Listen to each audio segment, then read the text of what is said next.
예수님을 믿는다는 것, 제가 거듭해서 말씀을 드리는 거지만 하나님 보좌 우편에 계신 대제사장 대신 예수님을 바라보고 사는 것, 그것이 예수님을 믿는 것입니다. 그러므로 저는 우리 모든 성도님들이 이제는 예수님을 바라보고 사는 것이 익숙해지고 또 예수님과 친밀해지시기를 축복합니다. 본문에 보면 하나님 보좌 앞에는 성소가 있다고 기록을 하고 있습니다. 모세도 하나님이 보여주신 그 하늘에 있는 성소의 모형을 따라서 장막을 지었다고 기록을 하고 있죠. 예수님은 거기서 대제사장으로서 우리와 하나님 사이에서 중재자 역할을 하고 계십니다. 우리가 오늘도 이곳에서 예배를 드리지만 예수님은 하나님과 우리 사이에서 하나님과 친밀한 관계를 맺고 예배할 수 있도록 도우시는 분이십니다. 히브리서 8장에서는 예수님을 독특하게 묘사하고 있는데 더 좋은 언약의 중보자라는 표현을 씁니다. 6절 말씀 세 번역인데요. 그러나 이제 그리스도께서는 더욱 훌륭한 직무를 맡으셨습니다. 그가 더 좋은 약속을 바탕으로 하여 더 좋은 언약의 중재자이시기 때문입니다. 우리 이제 개역 개정에는 중보자라는 표현을 썼는데요. 중재자, 중보자 결국 같은 의미입니다. 그런데 본문에서는 더 좋은 언약의 중재자 혹은 중보자라는 표현을 쓰고 있어요. 이 땅의 제사장들은 여기서 하나님께 제사를 드리지만 예수님은 하늘에 있는 성소에서 더 좋은 언약의 중재자로서 대제사장의 역할을 감당하고 계시다는 뜻입니다. 오늘 이 부분에 대해서 함께 은혜를 나누기를 원하는데요. 신앙생활을 오래 하신 분들은 아마도 옛 언약 그리고 새 언약이라는 말을 들어보셨을 것입니다. 그런데 새 언약이 뭐냐고 물어보면 딱히 대답을 못하는 분들이 많아요. 예수를 믿으면 우리에게 주신 가장 놀라운 축복에 대한 표현이 우리는 새 언약의 축복을 받았다는 거예요. 그래서 저와 여러분이 이 새 언약에 대해서 분명하게 이해하고 또 믿는 은혜가 있어야 한다는 겁니다. 이 새 언약에 대해서 이해하려면 자연스럽게 옛 언약에 대해서 먼저 나누어야 이해가 쉽죠. 하나님은 우리에게 언약을 2번 주셨습니다. 첫 번째 주신 것이 옛 언약인데 그것은 이스라엘 백성들에게 율법을 주실 때 주신 거예요. 하나님께서 이스라엘 백성들을 출애굽하여서 광야로 인도하시고 시내산에서 십계명을 주시면서 하나님의 율법을 주셨습니다. 여러분, 하나님이 우리에게 율법을 주신 것은 우리가 복을 받고 또 하나님의 거룩한 백성이 될 수 있는 길을 가르쳐 주신 거예요. 그러면서 이제 언약을 주셨죠. 그 언약에 대해서 간단하게 설명을 하면 하나님의 율법대로 살면 복을 주시고 하나님의 율법대로 살지 않으면 저주를 내리실 것이다 라는 말씀이에요. 하나님께서 왜 이 언약을 주셨을까요? 율법을 잘 지키고 살면 복을 주고 율법을 안 지키면 저주를 내리겠다. 왜 이 언약을 주셨을까요? 그것은 이스라엘 백성들이 언약을 잘 지켜서 복을 받게 하시기 위함이라는 거예요. 오직 복을 받게 하기 위함에 하나님의 뜻이 있어요. 하지만 하나님은 이스라엘 백성들이 이 하나님의 율법을 경솔히 어기고 또 어기는 일이 발생하지 않게 하시기 위해서 저주로서 경고를 하시는 거예요. 목적은 복받게 하기 위함인데 이들이 하나님의 율법을 경솔히 여기고 그냥 가볍게 여기고 마음대로 살 것을 염려하셔서 말씀을 어기면, 율법을 어기면 저주하시겠다고 경고를 하셨다는 거예요. 이 이스라엘 백성들이 이 하나님께서 율법을 주실 때 정말 기뻐했어요. 왜냐하면 자기들이 하나님의 택함 받은 백성이라고 하는 증거로서 율법을 받은 거기 때문에 그 율법이 자기들이 하나님의 택함 받은 백성의 증거라는 거예요. 그러니까 기쁨으로 다 아멘하고 이 율법을 받았죠. 또 언약에 대해서도 아멘하고 하나님께 언약을 맺었어요. 이 언약이라고 하는 건 하나님이 언약을 하셨고 이스라엘 백성들도 우리도 그 말씀을 지키며 살겠습니다 하고 아멘으로 화답한 거예요.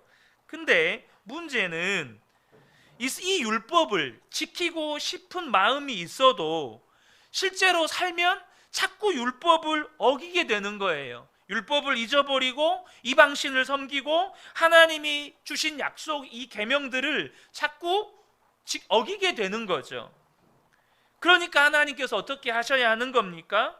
율법을 지키면 복을 주고 율법을 어기면 저주하겠다고 하셨으니까 이스라엘 백성들을 저주로서 징계하실 수밖에 없는 거예요.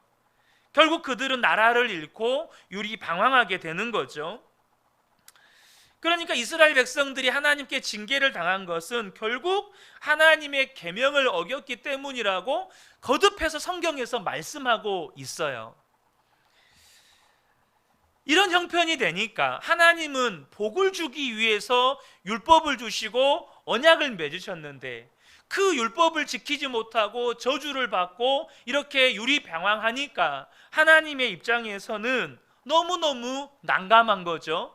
그래서 하나님은 첫 언약대로 계속하면 구원받을 사람도 없고 복받을 사람이 없으니 하나님께서 그 언약을 폐하시고 새 언약을 만드십니다.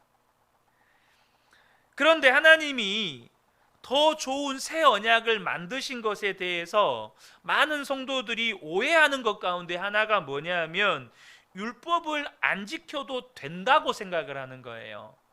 새 언약을 주셨으니까 율법은 안 지키고 살아도 된다. 여러분 절대 그렇지 않습니다. 율법은 좋은 거예요.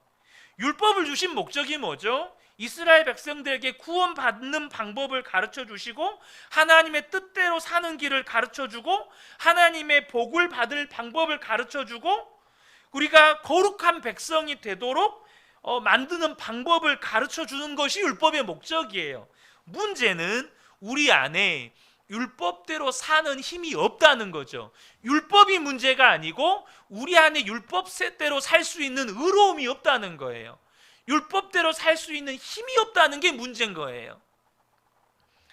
그래서 하나님께서 정하신 새 언약이 뭐죠?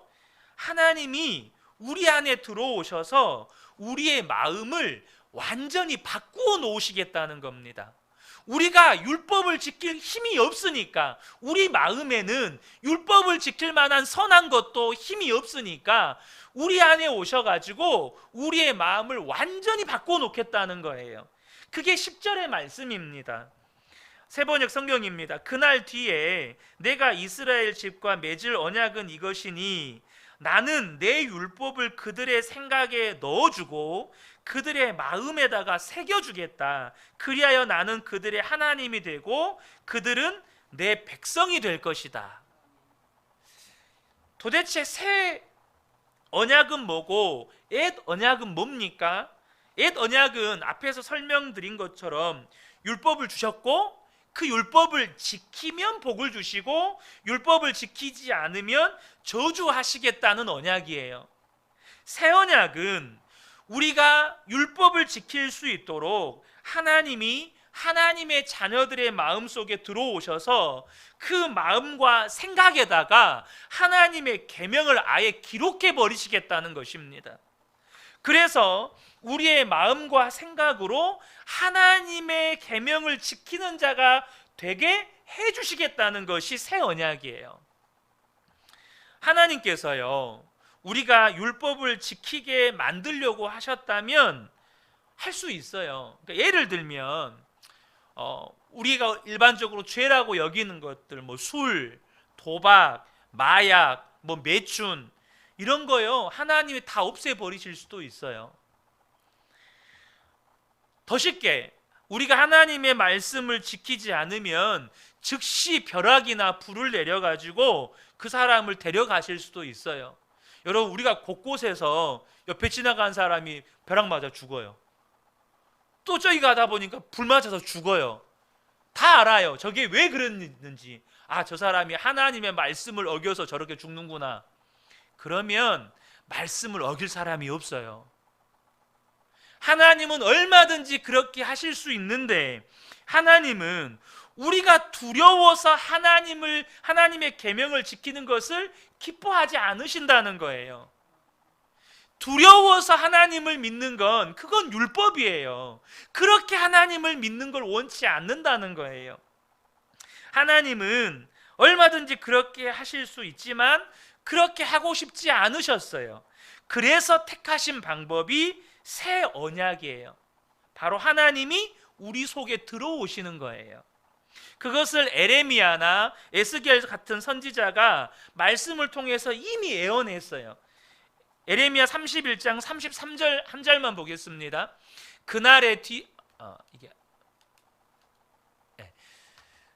그러나 그날 후에 내가 이스라엘 집과 맺은 언약은 이러하니 곧 내가 나의 법을 그들의 속에 두며 그들의 마음에 기록하여 나는 그들의 하나님이 되고 그들은 내 백성이 될 것이라. 여호와의 말씀이니라.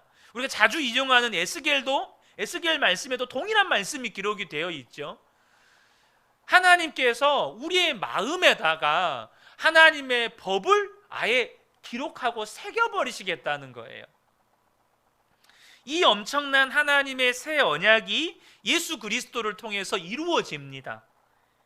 우리가 예수님을 믿는 것은 이 새 언약의 축복을 받았다는 거예요.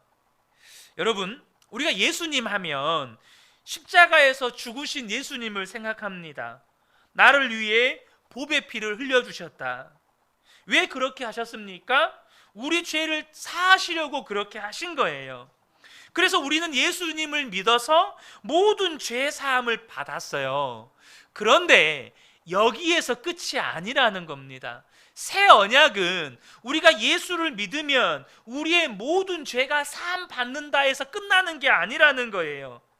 하나님이 하시려는 진짜가 있어요. 왜 우리의 모든 죄를 사하셨느냐는 거예요. 그 예수님을 믿으면 왜 우리의 모든 죄를 사하셨을까요? 우리 죄를 사하신 이유는 그래야만 예수님께서 우리 안에 들어오실 수가 있기 때문이에요. 우리가 죄 사함 받고 거룩한 자가 되어야만 예수님이 우리 안에 들어오실 수 있기 때문이에요. 우리 안에 거룩한 영 성령님께서 들어오셨어요. 왜요? 죄 사함 받았기 때문에 들어오신 거예요. 여기까지 가야 비로소 예수님을 믿은 거예요. 예수님께서 이제 부활하셔서 제자들과 40일을 지내고 이제 승천하시기 전에 제자들에게 신신당부를 합니다. 왜 신신당부를 했을까요? 제자들이 지금 너무 흥분했어요. 무슨 말이냐? 예수님이 돌아가셨다가 사흘 만에 살아나셔 버렸어요. 이것만으로도 지금 제자들은 완전 쇼킹이에요. 죽으신 예수님이 3일 만에 살아나셔가지고 자기들과 40일을 머무셨어요. 손과 이 옆구리에는 못자국, 창자국이 그대로 있어요. 그러니까 이게 너무나도 분명한 살아계신 하나님이신 거예요. 이제 예수님이 승천하십니다. 하나님 보좌 우편에 앉으세요. 자기들이 보는 앞에서 예수님께서 천사들의 환송을 받으면서 들려 올라가실 거예요. 난리가 났어요. 이제 곧 하나님의 나라가 이루어질 것 같은 거예요. 빨리 가서 막 복음 전하고 싶은 거예요. 그러면 돼요? 안 돼요. 그러면 안 되는 거예요. 예수님께서 그렇게 흥분되어 있는 제자들에게 신신당부하신 말씀이 사도행전 1장 4절에서 8절의 말씀입니다. 4절 5절을 보면 사도와 함께 모이사 그들에게 분부하여 이르시되, 분부했다는 거예요. 막 당부했다는 거예요. 예루살렘을 떠나지 말고 내게서 들은 바 아버지께서 약속하신 것을 기다리라. 요한은 물로 세례를 베풀었으나 너희는 몇 날이 못되어 성령으로 세례를 받으리라. 8절에 오직 성령이 너희에게 임하시면 너희가 권능을 받고 예루살렘과 온 유대와 사마리아와 땅끝까지 이르러 내 증인이 되리라. 이것이 하나님이 약속하신 거예요. 바로 성령을 하나님의 백성들이 받게 되는 것, 여러분 우리가 잘 아셔야 합니다. 하나님께서 우리에게 주신 새 언약, 그것은 뭐냐면 예수를 믿으면 죄사함 받는다, 이게 다가 아니에요. 예수를 믿으면 죄사함 받고 하나님께서 부어주신 성령을 받는다, 이것이 새 언약이에요. 하나님이 우리 속에 들어오시는 거예요. 여러분, 우리 안에 오신 성령님은 예수님 안에 계시던 바로 그분이시죠.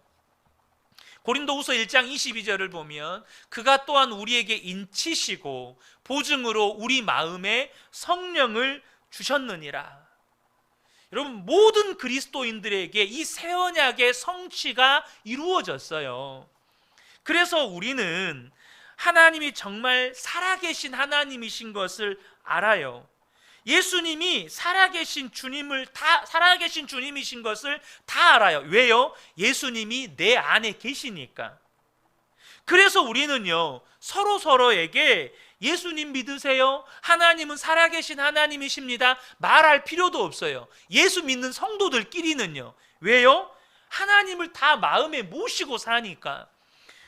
오늘 본문 11절에 보면 그리고 그들은 각각 자기 이웃과 자기 동족을 가르치려고 주님을 알라고 말하는 일이 없을 것이니 작은 사람으로부터 큰 사람에 이르기까지 모두 다 나를 알 것이기 때문이다. 여러분, 예수님을 믿는 사람은 그 안에 성령님이 계셔서 서로에게 예수님 믿으세요? 하나님 살아계십니다, 가르칠 필요가 없다는 거예요. 사랑하는 성도 여러분, 예수 믿는 사람은 그 속에 성령님이 계심을 다 알아요. 그리고 반드시 알아야 돼요. 왜냐하면 우리 안에 역사하시는 성령의 역사를 아는 것은 우리에게 너무나도 중요한 능력이고 축복이기 때문입니다. 여러분, 지금 이 시간에도 우리는 하나님 앞에 나와 예배합니다. 절대 이것을 여러분 사소한 일이라고 여기시면 안 됩니다. 여러분, 하나님 앞에 나아가 예배 드리고 싶은 마음은 성령의 역사입니다. 무슨 일이 있어도 내가 하나님 앞에 나아가서 예배해야겠다. 때로는 피곤하고 여러 가지 일들로 인해서 마음이 상하기도 하죠. 그래도 예배해야겠다. 그것은 성령님을 모시고 사는 사람들에게서만 나타나는 성령의 역사라는 거예요. 특별히 여러분, 이 성령을 모시고 사는 사람과 그렇지 않은 사람은 완전히 다른데, 가장 크게 다른 게 뭐냐면 죄에 대한 괴로움입니다. 우리는 육신 때문에 죄를 지을 수밖에 없어요. 때로는 죄 앞에 넘어지기도 합니다. 그런데요, 여러분 꼭 기억하셔야 돼요. 우리의 육체는 죄를 즐거워할 수 있어요. 육체는 죄를 즐거워할 수 있는데 우리 안에 더 큰 역사가 있어요. 그게 뭘까요? 바로 성령의 근심이에요. 죄 짓고 사는 것이 너무너무 괴로운 거예요. 죄를 짓는 그 순간에는 육체가 즐거워할 수 있지만 우리 안에 계신 성령님은 그것을 너무너무 괴로워하신다는 거예요. 하나님께서 우리 안에 성령님을 주신 것은 앞서 말씀드린 것처럼 근본적으로 하나님의 말씀대로 살아서 복을 받게 하려 하심이에요. 이것은 율법을 주신 목적과도 똑같아요.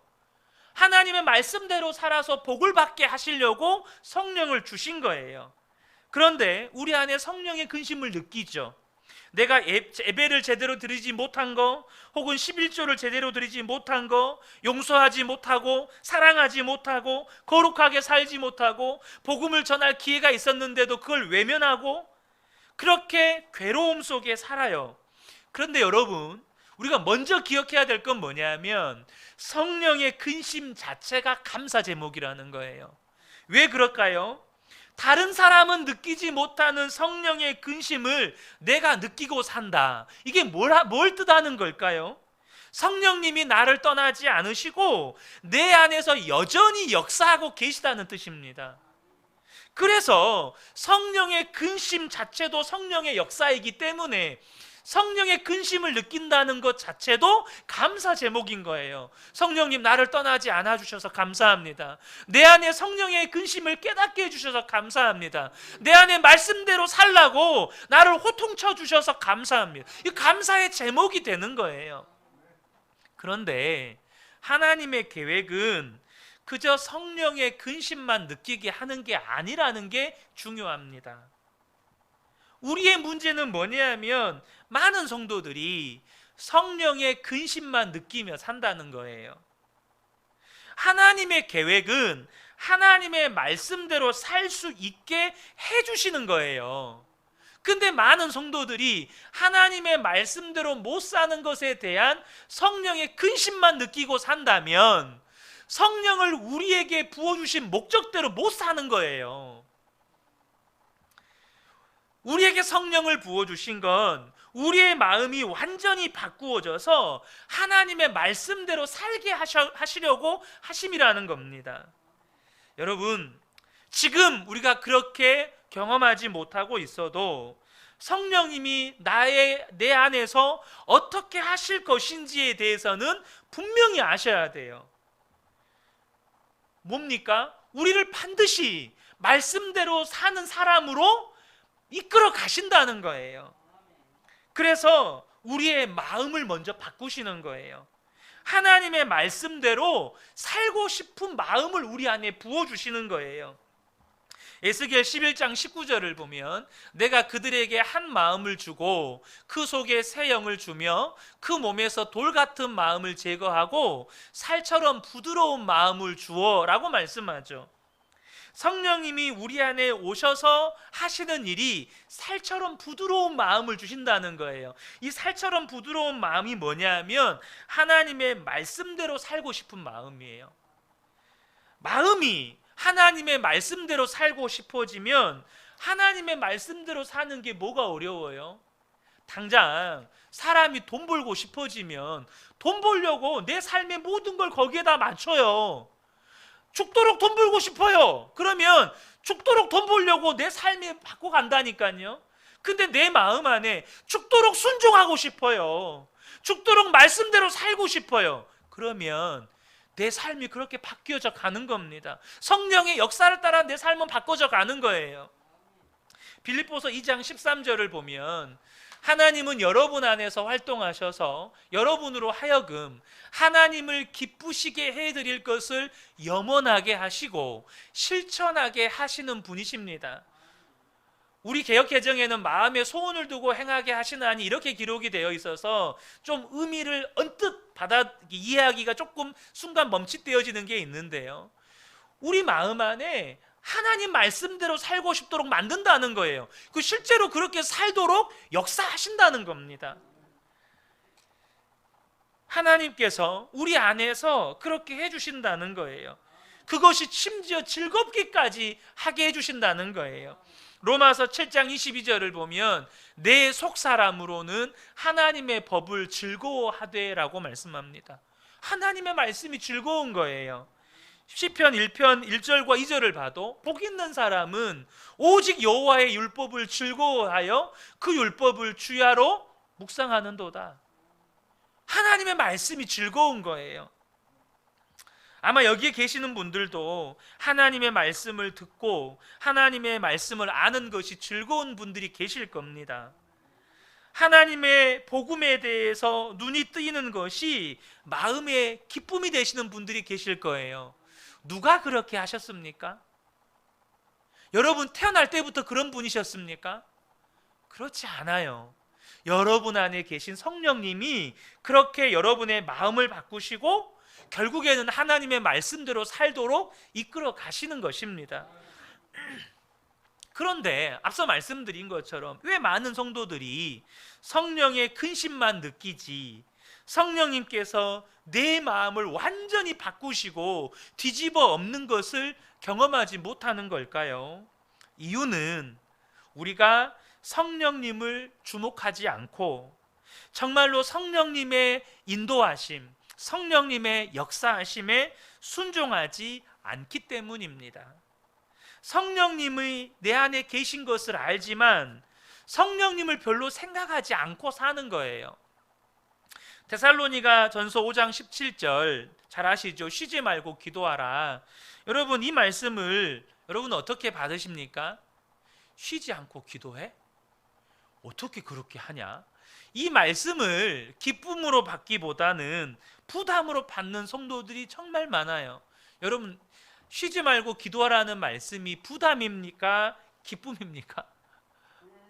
감사합니다. 근데요, 많은 성도들에게 기도의 부담이 있어요. 그렇게 기도해야 한다고 생각하고 결단도 해요. 근데 그 기도를 결단하고 한 작심 3일 이렇게 막 새벽 예배도 했다가 막 해요. 그런데 며칠이 안 돼서 또 기도가 중단이 돼요. 그래서 쉬지 말고 기도하라는 말씀이 부담으로 와요. 왜 그럴까요? 쉬지 말고 기도하라는 이 말씀을 모세의 율법처럼 받아들이기 때문이에요. 이 모세의 율법처럼 받아들인다는 말은 뭔 말이냐면, 쉬지 말고 기도해라. 그러면 내가 역사할 것이고, 너 기도하지 않으면 너는 아무것도 못해. 이렇게 받아들이는 것을 말하는 거예요. 여러분, 우리가 새 언약의 축복을 받았으면서도 말씀을 이렇게만 받아들여요. 이것은 여전히 첫 번째 언약, 그러니까 옛 언약대로 말씀을 해석하는 거예요. 기도하지 않으면 하나님이 역사 안 한대. 근데 어떻게 쉬지 않고 기도하냐? 늘 그렇게 기도하지 않으면 하나님이 역사하지 않으시니까 기도는 해야겠고, 근데 막상 기도하려면 나한테는 기도할 힘은 없고, 작심 3일 수없이 작심 3일, 그래서 이런 말도 하죠. 작심 3일을 3일마다 하라고. 작심 3일을 3일마다 하면 된다고. 됩니까? 작심 3일 3일마다 안 돼요. 우리 안에는 그 힘이 없어요. 그러면 새 언약대로 말씀을 받는다는 건, 예를 들어서 당장 쉬지 말고 기도하라는 이 말씀을 어떻게 받는 것을 새 언약대로 받는다고 하는 걸까요? 여러분, 쉬지 말라고 기도하는 것은 내 안에 계신 예수님이 그렇게 해주시겠다는 것이구나. 항상 기뻐하라, 쉬지 말고 기도하라, 범사에 감사하라. 이것이 너희를 향한 하나님의 뜻이니라. 하나님이 그렇게 해주시겠다는 뜻이구나. 그러므로 우리가 어떻게 반응해야 되죠? 주님, 내가 쉬지 말고 기도해야 하는데, 주님, 내가 쉬지 않고 기도하겠습니다. 이게 아니고, 주님, 쉬지 않고 기도하게 해주시는 주님을 내가 바라봅니다. 내 안에서 쉬지 않고 기도하도록 역사하시는 주님을 내가 찬양합니다. 주님이 그렇게 하실 것을 내가 믿습니다. 그게 바로 새 언약의 축복을 받은 사람이에요. 여러분, 기도가 안 돼서 괴로우신 성도님들이 많죠. 근데 이건 설교 가지고 해결될 문제가 아니에요. 여러분이 직접 적용하시고 경험해 보셔야 돼요. 여러분, 하나님 앞에 정직하게 고백하세요. 하나님, 제가 그동안 열심히 한번 기도해 보겠다고, 우리 교회가 하루 1시간 기도운동 작년부터 해왔잖아요. 하루 1시간 기도운동 해보겠다고 했는데 주님, 안 됩니다. 그렇게 예를 썼는데 저는 그렇게 노력했지만 안 됩니다. 하지만 주님, 내 안에 계신 주님을 믿겠습니다. 주님이 내 안에서 기도하게 해주시는 분이라고 내가 믿겠습니다. 이제는 주님, 제가 어린아이처럼 주님을 믿겠습니다. 그러니 주님, 나로 하여금 기도하게 해주세요. 내가 기도하겠습니다가 아니에요. 주님을 믿겠습니다예요. 주님이 그렇게 하시겠다고 약속하셨으니까 내 안에서 말씀을 지키도록 마음의 소원을 주시고 결국에는 그 말씀대로 내가 살아갈 수 있도록 역사하시는 분이니까 그 주님을 믿는 거예요. 여러분, 그 기도를 주님이 기뻐하시는 거예요. 로마서 8장 26절 27절을 보면 이와 같이 성령도 우리의 연약함을 도우시나니 우리는 마땅히 기도할 바를 알지 못하나 오직 성령이 말할 수 없는 탄식으로 우리를 위하여 친히 간구하시느니라. 마음을 살피시는 이가 성령의 생각을 아시나니 이는 성령이 하나님의 뜻대로 성도를 위하여 간구하심이니라. 여러분, 기도를 잘하고 싶으면 기도하시는 성령님을 주목하고 성령님의 인도하심을 받으면 되는 거예요. 성령님이 기도를 하시는 분이니까 우리로 쉽게 기도할 수 있도록 이끌어 가신다는 겁니다. 그런데 우리가 할 일이 있습니다. 그게 뭘까요? 우리가 그 성령님을 환영하는 거예요. 나와 함께 계시고 내 안에 역사하고 계시는 것을 정말 믿고 우리의 마음을 여는 것입니다. 여러분, 주님이 우리에게 무언가 역사하시면 거기에 반응해야 한다는 거예요. 성령님께 반응하려면 항상 성령님께 주목하셔야 해요. 성령님을 귀하게 여기셔야 한다는 겁니다. 우리가 성령님의 역사를 경험하지 못한다. 이유는 한 가지입니다. 성령님을 귀하게 여기지 않는 거예요.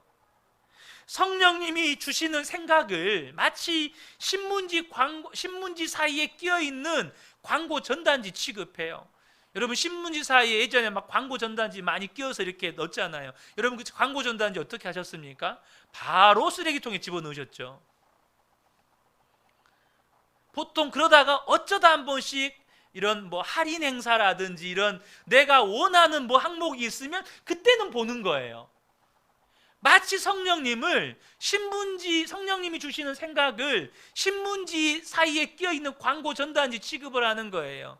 성령님이 생각을 주셔도 별로 내가 원하는 게 아니고 관심이 없으면 그냥 쓰레기통에 버리고, 그러다가 내가 딱 관심 가진 것과 뭔가 밀접한 연관이 있는 것 같은 생각을 주시면 주의 깊게 성령님의 생각에 집중하고. 여러분, 성령님이 계시다는 것을 잊어버리고 사니까 그것이 성령님을 무시하고 멸시하는 게 되는 겁니다. 여러분, 성령님이 역사하시는 것을 느끼려면 항상 성령님께 관심을 가지고 계셔야 돼요. 히브리서 12장, 히브리서 전체의 주제 말씀이라고 해도 과언이 아닌데요. 히브리서 12장 2절에 믿음의 주요 또 온전케 하신 이인 예수를 바라보자. 또 다른 구절에 보면 예수를 생각하자. 여러분, 예수님을 바라보고 예수님을 주목하고 예수님을 생각해야 돼요. 성령님을 바라보고 성령님을 주목하고 성령님을 생각하셔야 한다는 겁니다. 항상 주님을 바라보고 있어야 주님이 사인을 주실 때 반응이 되는 거예요. 그런데 자꾸 다른 곳을 바라보고 사니까 주님이 사인을 주셔도 그 사인을 캐치하지도 못하고 반응하지도 못하는 거예요. 여러분, 항상 주님을 바라보는 것이 우리에게 정말로 필요한 믿음의 반응입니다. 여러분, 성령님이 우리 안에 계신 것이 가장 큰 보배예요. 돈과 성공과 명예와 비교할 수 없어요. 스펄전 목사님이 한 번은 어떤 성도님으로부터 선물을 받았대요. 영국 신사들은 멋으로 이렇게 지팡이를 가지고 다니는데 흑단목으로 된 아주 좋은 재질의 지팡이를 선물을 받았다고 합니다. 손잡이에다가 금을 씌우고 거기다가 보석까지 박았대요. 그것을 집에 잘 보관해 두었는데 도둑이 들어가지고 그 지팡이를 훔쳐가 버린 거예요. 이 도둑이 지팡이를 부러뜨리고 손잡이 부분의 금만 벗겨내서 망치로 두들겨 가지고 금덩이로 만들었습니다. 그래서 이제 금은방에 가서 돈으로 바꾸려고 갔는데 이 금은방 주인이 이제 어느 정도 좋은 금인지 보려고 봤더니 보다가 깜짝 놀랐어요. 왜냐하면 그 금덩이에 스펄전이라고 이름이 새겨져 있었어요. 이 금은방 주인이 금방 눈치를 챈 거예요. 이 도둑놈이 스펄전 목사님의 집에 들어가서 이 금을 훔쳐와서 지금 망치로 두들겨가지고 우리가 가져왔구나. 그래서 이 망치로 이 금을 두들겼지만 금에 이렇게 새겨진 이 이름이 지워지지 않았던 거예요. 그래서 경찰에 신고해서 그 사람은 잡히고 스펄전 목사님은 금을 되찾았다는 겁니다. 제가 뭘 말씀을 드리려고 하냐면 우리가 똑같아요. 우리가 인생을 살아가면 마귀로부터 이런저런 공격을 받아요. 마치 그 도둑이 그 금덩이를 벗겨서 이 금덩이로 만들려고 이렇게 망치질하는 것처럼 그렇게 우리 인생이 때로는 마귀에게 망치로 난도질 당하는 것 같은 그런 삶의 어려움을 만날 때가 있습니다.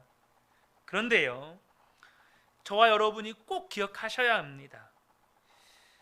여러분, 거기에 지워지지 않는 스펄전이라고 하는 각인이 있었습니다.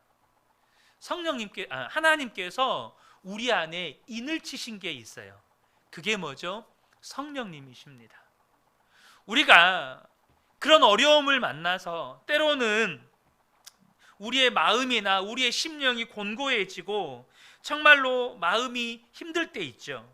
정말 우리의 삶이 엉망진창이 될 때도 있습니다. 그러나 하나님께서 인치신 성령님은 절대 우리에게서 떠나지 않으십니다. 그리고 우리 안에서 여전히 역사하고 계세요. 이것보다 더 귀한 보배가 없다는 거예요. 이 성령님을 우리가 알고 그 성령님께서 이끄시는 대로 움직여 보시라는 겁니다. 우리에게 부족한 건 성령님과의 친밀함이에요. 성령님이 계시지만 그 성령님을 바라보지 않으니 성령님의 사인도 눈치 못 채고 반응도 못하고 성령님의 뜻대로 살지도 못하는 거예요. 그래서 우리가 날마다 주님과 동행하며 우리의 삶을 점검하고 예수 동행일기를 써보자는 겁니다. 저도 처음에 예수 동행일기를 쓸 때는 진짜 막막했어요. 거듭 말씀을 드리지만 처음에 시작했을 때 3주 쓰고 실패하고 두 번째 시작했을 때 3개월 쓰다 실패하고, 근데 제 삶이 엉망진창이 되니까 저 스스로가 이렇게 됐다가는 내가 목사도 아니라 성도도 못 되겠다, 이런 생각이 제 마음 가운데 드는 거예요. 저는 그 생각도 성령님이 주신 생각이라고 믿어요. 그러니까 제가 살고 싶어서, 정말 하나님 앞에 제대로 살고 싶어서 다시 도전하는 거예요. 처음에는 너무 막연해 보였는데 나중에 가다 보면 이게 뭐지? 주님이시네? 주님이 말씀하고 계시고 주님이 내 안에 역사하고 계시네? 이게 점점점 선명해지는 거예요. 오늘 아침에 이렇게 눈을 뜨고 일어났는데 다른 날과 달리 더 주님이 간절히 찾아지더라고요. 새벽에 눈을 뜨면서 항상 기도하는 것처럼 습관처럼 기도했는데, 여러분 10년 20년 새벽 예배에도 피곤한 건 똑같잖아요. 20년 새벽 예배하면 안 피곤합니까? 똑같이 피곤해요. 더 자고 싶다, 이 생각으로 일어납니다. 근데 내 마음 안에서 간절히 더 주님을 찾아줘요. 신기하다, 그냥 그러고 넘어갔어요. 왜 오늘은 더 주님이 더 간절히 찾아지나. 근데 오늘 극동방송 소망의 기도를 섬기러 갔는데 어떤 한 목사님의 기도 제목이 올라왔어요. 중학교 1학년 딸아이가 있는데 이 아이가 초등학교 3학년 때 이 불안장애 진단을 받았어요. 이 감정 기복이 너무 심하고 성적도 따라가지도 못하고, 그러니까 목사님이 목회도 집중 못하고 그 목사님의 그 서너 줄밖에 안 되는 그 기도 제목을 읽는데 제 안에서 눈물이 왈칵 쏟아지려고 하는 거예요. 자꾸 막 울컥울컥하는 감정이 막 북받치는 거예요. 제가 그걸 너무 잘 알잖아요. 아픈 딸아이를 키워보니까 그 마음이 어떤 것인지 너무 잘 알잖아요. 기도를 하는데 계속해서 막 눈물이 올라오는데 그것을 억누르면서 그분을 위한 더 간절한 기도가 되는 거예요. 이것 때문에 오늘 더 주님을 더 간절히 찾게 하셨나? 그런 생각이 드는 거예요. 그냥 주님을 찾지 않고 주님을 의식하지 않았다면 그냥 수많은 기도 제목 중에 하나로 지나가는 건데, 근데 주님을 찾고 주님을 의식하니까 그것이 더욱더 간절히 그 주의 종을 위해서, 같은 아픔을 가지고 있는 주의 종을 위해서 너가 더 뜨겁게 기도해야 된다, 네가 더 간절히 기도해야 된다, 그런 주님의 마음으로 기도하게 되는 거예요. 사랑하는 성도 여러분, 주님을 의식하고 그렇게 성령님을 바라보고 살아갈 때 가장 큰 은혜가 뭐냐면 내 변화를 내가 느낀다는 거예요. 내가 변하고 있다는 거 사실 자기는 잘 모르거든요. 근데 주님을 의식하면 의식할수록 내가 변하는 걸 내가 느껴요. 내가 변했네. 진짜 내가 변했네. 이게 얼마나 큰 은혜입니까? 다른 사람은 말할 것도 없고 내가 변한 걸 내가 느끼는 거예요. 아, 주님이시구나. 주님이 나를 이렇게 바꾸어 가시는구나. 저는 우리 모든 성도님들이 날마다 내 안에 계신 그 새 언약의 성취 성령님, 그 주님 의식하고 주님 바라보시면서 이제는 주님이 주시는 사인 분명하게 캐치하고 주님이 인도하시는 대로 날마다 살아가시면서 하나님께서 나를 놀랍게 변화시키시는 은혜를 누리시기를 예수님의 이름으로 축복합니다. 아멘.